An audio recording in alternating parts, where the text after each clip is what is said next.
ஓம் நமோ நாரத நாராயணாய நமஹ. இப்பொழுதெல்லாம் பல குடும்பங்களிலே சாப்பாட்டுக்கு கஷ்டம், வறுமை, விவசாயத்தில் பெரும் நஷ்டம், இப்படி இவைகளையெல்லாம் தீர்க்க வேண்டும். கஷ்டம் கடன் இல்லாத குடும்பமே இல்லை என்று ஒரு பக்கம் சொல்லுகிறோம். ஒரு பக்கம் பணப்புழக்கம் அதிகரித்திருக்கிறது. இது நல்லதல்ல. இதற்கு இறைவன் ஒரு நல்வழி காட்டுவான், கவலைப்படாதீர்கள். பிரிந்த குடும்பம், ஏன் விவாகரத்து ஏற்பட்டு இருக்கின்றவர்களும் ஒன்று சேர்க்கின்ற இடம்தான் நாம் பார்க்கின்ற அக்ஷயநாத சுவாமி மகா சிவராத்திரியினுடைய மகிமை. இந்த விளக்கங்களை எல்லாம் 21/2/2001 நமது அகஸ்திய விஜயத்திலே கொடுத்திருக்கிறோம். இந்த இடமானது திருமாந்துறை என்கின்ற அற்புதமான இடம். இது ஆடுதுறை அருகில் இருக்கிறது. இந்த ஆலயத்திற்கு நீங்கள் செல்லும் பொழுது ஸ்ரீ அக்ஷயநாத லிங்கேஸ்வரை தரிசிக்கலாம். மற்றும் அற்புதமான மழை பொழிவும் தன தானிய விருத்தியும் தரும் அற்புதமான திருமாந்துறை ஸ்ரீ அக்ஷயநாத லிங்க வழிபாடு. நீங்கள் மாதந்தோறும் தேய்பிறையில் வருகின்ற சதுர்த்தி திதிக்கு மாத சிவராத்திரி என்று பெயர். மாசி மாதத்தில் வருகின்ற சிவராத்திரிக்கு மகா சிவராத்திரி விசேஷ பண்டிகையாக இந்த மகா சிவராத்திரி மலர்ந்து எண்ணற்ற இறை அனுபூதிகளை கொண்டு உள்ளது. பல திருத்தலங்களிலும் அம்பிகை இறைவனுடன் இணைந்து இடப்பாகம் பெற்ற திருநாளாகவும், பிரம்மா விஷ்ணு மூர்த்திகளுக்கு ஜோதி ரூபமாக இறைவன் தரிசனம் கொடுத்த நாளாகவும், இந்த பிரபஞ்சத்தில் உள்ள ஜீவன்களின் நல்வாழ்விற்காக இறைவியே இரவு முழுவதும் பூஜை செய்கின்ற அற்புத திருநாளாகவும், இவ்வாறு எண்ணற்ற இறைநிலைகளை மகா சிவராத்திரி பண்டிகை தன்னுள் கொண்டுள்ளது என்பது எல்லோருக்கும் தெரியும். பிறிதொரு யுகத்திலே தேவர்கள் தம்முடைய அகங்காரம், தான் என்கின்ற திமுரு, வேத மந்திரங்களையே மறந்து சுகபோகத்தில் திளைத்த போது அவர்களுக்கு இந்த சாபத்திலிருந்து மீட்டு தருவதற்காக இரவு நேர வழிபாடு ஒன்று தேவ நியதியாக, கட்டளையாக விதிக்கப்பட்டது. என்ன? ஆனால் தேவர்களுக்கு ஆடி மாதம் முதல் மார்கழி மாதம் வரை வரும் 6 மாதங்களுள் ஒரு இரவு பொழுதாகவும், தை மாதம் முதல் ஆணி மாதம் வரை வருகின்ற இந்த நாட்கள் முழுவதும் பகல் பொழுதாகவும் விளங்குகிறது தானே, உங்களுக்கு தெரியும். இப்படிப்பட்ட புண்ணிய காலத்தில் தேவர்கள் பகல் பொழுது தேவர்கள் தமக்கு ஏற்பட்ட சாப நிவர்த்திக்கு பூஜை கொள்வதற்கு இரவு நேர பூஜையை மேற்கொள்ள வேண்டும் என்றால் அதற்கு 6 மாதம் பொறுத்து கொண்டிருக்கணுமே, என்ன செய்வது? எனவே அவரவர்கள் அண்மையின் அந்த அம்பாளின் திரு அருளை நாடிட தேவியே பூமிக்கு வந்து மாசி மாத சிவராத்திரி அன்று இந்த இரவு நேரத்தினுடைய பூஜையை செய்து அவற்றின் பலாபலன்களை இந்த தேவர்களுக்கு அர்ப்பணம் செய்து அவர்களை பெரும் சாபத்திலிருந்து காத்து அருளினாள்.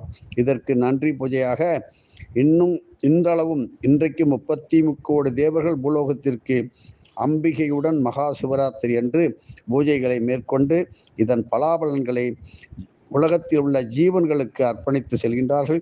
இப்படிப்பட்ட தேவ பூஜா அற்புத ஸ்தலங்கள் ஒன்றுதான் தஞ்சை மாவட்டத்தில். அது இப்பொழுது மயிலாடுதுறை மாவட்டமாக மாறிவிட்டது. திருமாந்துறை திருத்தலமாகும். திருச்சி மாவட்டத்தில் லால்குடி செல்லும் வழியிலே திருமாந்துறை வேறொரு பாடல் பட்ட ஸ்தலம் உள்ளது. ஆனால் நாம் குறிப்பிடுவது கும்பகோணத்திற்கும் சூரியனார் கோவிலிலிருந்து கஞ்சனூர் செல்லும் வழியில் உள்ள திருமாந்துறை திருத்தலத்தை மனதில் வைத்துக் கொள்ளுங்கள். இங்கே சென்று எப்படி வழிபட வேண்டியது என்பதை நாம் பார்க்கும் பொழுது, பிரிந்த கணவன் மனைவி மன வேற்றுமை பாட, இப்படி பல காரணங்களால் சண்டை, வம்பு, தகராறு, விவாகரத்து வரையும் போயிருப்பார்கள். அவர்களுக்கு நல்ல ஒற்றுமையை கொடுத்து வாழ வைப்பதுதான் இந்த திருமாந்துறை. இந்த இடத்திலே நீங்கள் திங்கட்கிழமை மாதம் வருகின்ற சிவராத்திரி, இப்படி பலவற்றை நீங்கள் முழுமையாக மன நம்பிக்கை உறுதியுடன் செய்து வந்தால் எப்பேற்பட்ட பிரிவினை தோஷமும் நீங்கிவிடும். மேலும் திருமணமான உடனே இந்த இடத்திற்கு வந்து நீங்கள் இறைவனை வழிபட்டு சென்றால் இந்த நிலைமையே வராதே. ஆனால் யார் வருகின்றார்கள்? திருமணம் ஆனவுடன் புதுமண தம்பதிகள் செய்கின்ற தவறு, வெளியூர், நாடு, வெளி தேசம் என்று ஆடம்பரமாக செலவுகளை செய்துவிட்டு கடைசியில் மன வருத்தத்தோடு திரும்பி வருகின்ற குடும்பங்கள் பல கோடி இருக்கின்றது. இவர்கள் கையில் காசை பார்த்து விட்டால், நாங்கள் ஆரம்பத்தில் சுகமாக இருக்க வேண்டாமா, உங்களுக்கெல்லாம் மூளை இல்லையா என்று கேட்டு விடுகிறார்கள். பெரியவர்கள் ஒன்றும் செய்ய முடியாமல் தவிக்கின்றார்கள். இப்படிப்பட்ட அவல நிலை தீர்வதற்கும் இந்த திருமாந்துறையிலே திங்கட்கிழமை மற்றும் மாத சிவராத்திரியிலே சுவாமி அம்பாளுக்கு அபிஷேகம் செய்து, இங்கே உள்ள பலாமரம் ஸ்தல விருட்சம் தெரிந்து கொள்ளுங்கள். பலாமரமானது இந்த ஆலயத்தினுடைய மிக மிக சக்தி வாய்ந்த ஸ்தல விருட்சம். இந்திரனால் வணங்கப்பட்ட, கணபதியால் போற்றப்பட்ட, இங்கே பல கோடி ரகசியங்கள் இருக்கின்ற இந்த மாமரத்தினுடைய தரிசனம் பார்த்தாலே எப்பேற்பட்ட சாபங்களும் பாபங்களும் நம்மை விட்டு பறந்து ஓடிவிடும். ஆனால் எதிலும் முழுமையான நம்பிக்கை வேண்டுமே. இதில்தான் இங்கு யோக நாயகியாக அம்பாள் பெயர் கொண்டு அருள்பாலிக்கின்றார். அம்பிகை திருமண கோலத்திலே காட்சியளிப்பதால் கணவன் மனைவி ஒற்றுமை நன்றாக பெருகி சுகபோகமாக இருப்பீர்கள். இங்கே போகநாயகி ஸ்ரீ அக்ஷயநாத லிங்கேஸ்வரமூர்த்தி வழிபாடு உங்களுக்கு பெரிதும் உதவும். திங்கள் மற்றும் மாத சிவராத்திரிக்கு ஒவ்வொரு நாளையும் அபிஷேக ஆராதனை செய்து வந்தால் பிரிவுபட்ட குடும்பங்கள் தார்மீகமாக இறையருளால் ஒன்று சேர்வீர்கள். மேலும் விவாகரத்து என்று முடிவிற்கு வந்துள்ள, விவாகரத்து தான் பண்ணணும் அப்படின்னு முடிவுக்கு வந்தால் கவலைப்படாதீர்கள். கணவன் மனைவியர் இறுதி முயற்சியாக, கடைசி முயற்சியாக இந்த இறைவன்கிட்ட சரணடைந்து இறையருளால் இங்கு நீங்கள் ஒன்றாக தக்க பெரியவர்கள் துணையுடன் ஆசியுடன் அடிப்பிரதர்சனம் செய்து அன்னாபிஷேகம் சொல்றோம் இல்லையா, செய்து வழிபட்டு வந்தால் அவர்கள் மீண்டும் உடனே இணைந்து ஒற்றுமையுடன் சாந்தமாக வாழ்வதற்கு கண்டிப்பாக இறையருள் கிட்டும். ஆனால் முழு நம்பிக்கை முக்கியம். ஆழ்ந்த நம்பிக்கையுடன் மாத சிவராத்திரி மற்றும் திங்கட்கிழமை தோறும் இந்த வழிபாட்டை இப்பொழுதே செய்ய தொடங்குங்கள். நமக்குத்தான் பிரச்சனை இல்லையே என்று சொல்லக்கூடாது. நமது உறவினர்கள், நமது குழந்தைகள், எதிர்காலத்தில் நடக்க இருக்கின்ற திருமணங்களும் நல்லவிதமாக நடக்க இருக்கும் நல்வாழ்விற்காக தம்முடைய திருமண வாழ்வை தியாகம் செய்து வாழ்கின்ற எத்தனையோ மூத்த சகோதரிகள் உங்களுக்கு இருப்பார்கள். இவர்கள் நல்ல முறையில் சாந்தமான வாழ்க்கையை பெறுவதற்கும் இறைநிலையில் அப்படியே நிலைத்திருப்பதற்கும் நல்ல முறையிலே திருமண வாழ்வை பெறுவதற்கும் ஸ்ரீ அக்ஷயநாத லிங்கேஸ்வர வழிபாடு பெரிதும் உதவும். அப்படிப்பட்ட இங்குள்ள ஸ்தல விருட்சம் மாமரம். இப்படிப்பட்ட இங்கே இந்திரன் தன்னுடைய வஜ்ராயுத சக்தி முழுமையும், சூரிய பகவான் தன்னுடைய பாஸ்கர சக்தி முழுவதையும், புத்தி தேவி சமேத ஸ்ரீ பிள்ளையாரப்பன் தன்னுடைய காணாபத்திய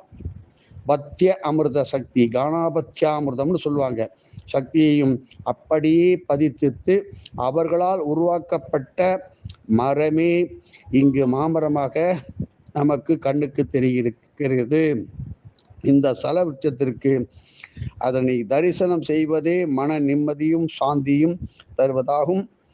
எதிரிகளால் வரும் துன்பங்களை உடனே தணிக்கின்ற அற்புத சக்தி வாய்ந்த மரம். இதனுடைய இலை தழைகளை பறிக்காதீர்கள். முடிந்தால் கைகளால் அரைத்த மஞ்சள் குங்குமம் சந்தனமிட்டு புது ஆடைகளை உடுத்தி வழிபாடுங்கள். இப்படி செய்து இதை 4 பேருக்கு இந்த மாதிரி உள்ளவர்களாம் சொல்லுங்கள். குடும்ப விவாகரத்து, குடும்ப நல கோர்ட்டில், நீதிமன்றத்தில் இருப்பவர்கள் பொதுவாக வந்து வழிபட வேண்டும். காரணம், சூழ்நிலையின் காரணமாக விவாகரத்திற்கு அந்த அனுமதி கொடுத்து விடுவார் அந்த நீதிபதி. அவர் நீதியை கடைபிடித்தாலும் ஒரு பக்கம் யாரோ ஒருத்தர் அந்த நீதிபதியை மனம் வெறுத்து சாபம் கூட கொடுப்பார்கள். அந்த மாதிரி நிலைமை வராமல் இருப்பதற்கும் உங்களிடம் வருகின்றவர்கள் ஒற்றுமையாக ஒன்று சேர்ந்து கவுன்சிலிங் ஏற்பட்டு திரும்பி செல்ல வேண்டும் என்கின்ற நல்ல எண்ணத்தில் எத்தனையோ பெரியவர்கள் அதாவது பொது நல்ல காரியமாக, பொது நல்ல வழிபாடாக இதை மேற்கொள்ள வேண்டும். இப்படி செய்கின்றவர்களுக்கு வாழ்க்கையில் வறுமை தரித்திரம் வராது. இங்கே துவாதசி அனுஷம் வெள்ளிக்கிழமையிலே இந்த தீர்த்தத்திலே தாமரை மலர்கள் மேல் தர்ப்பை சட்டம் வைத்து தர்ப்பணமிட்டு சர்க்கரை பொங்கல் படைத்து தாமரை இலையில் தானம் கொடுத்தால் அளவற்ற செல்வமும் கிடைக்கும். ஆனால் அந்த செல்வத்தை சுயநலமாக பயன்படுத்தக்கூடாது, தர்மத்திற்காக வைத்து கொள்ள வேண்டும். இது மனசு வருமா எங்களுக்கு தெரியாது. இப்படி திருமாந்துறை தரிசனமே பெரிய ராஜ பதவியை கொடுக்கும். அதற்கு தகுந்த முன்னேற்பாடு செய்து தருகின்ற சித்தர்கள் மட்டுமே இதை செய்ய முடியும். இங்கே செய்கின்ற யாகமானது அப்படிப்பட்ட யாகம் ஒரு காலத்திலே மன்னர்களால் நடைபெற்றது. இப்பொழுது தக்க சர்க்குரு மூலம் அதை பெறலாமே தவிர ஏதோ ஒரு யாகம் செய்தோம், ஹோமம் செய்தோம் என்று நாம் நடக்கவில்லை என்று நாங்கள் தான் சொல்லிவிட்டோமே என்று நீங்கள் செய்யக்கூடாது.